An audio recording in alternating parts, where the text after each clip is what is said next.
Hello everyone, welcome back to the channel. In today's quick video, I'm going to show you exactly how to change the direct deposit on CRA account in 2026. For that, first of all, you need to come here on canada.ca. When you are here, click on the option of sign in to your CRA account button. Then scroll down a bit and you need to sign in by using any of these options that are given over here on this particular page. Now, when you log in into your account, simply select the option of individual account in order to access your account section.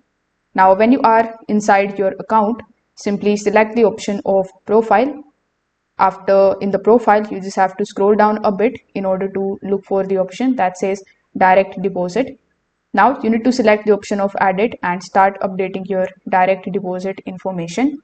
After updating, you will see a confirmation message on the screen, and it is important to double check your banking details in order to avoid any kind of payment delays or any kind of errors.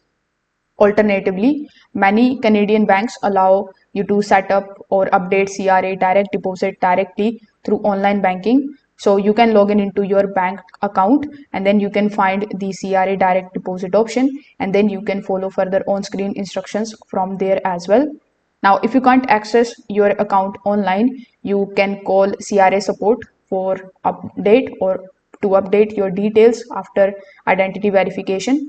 You can also complete a direct deposit enrollment form and mail it, but this method takes longer to process. So I have shown you all of the methods that you can use. So if this video helped you out, make sure that you like this video and subscribe to the channel. Thanks for watching.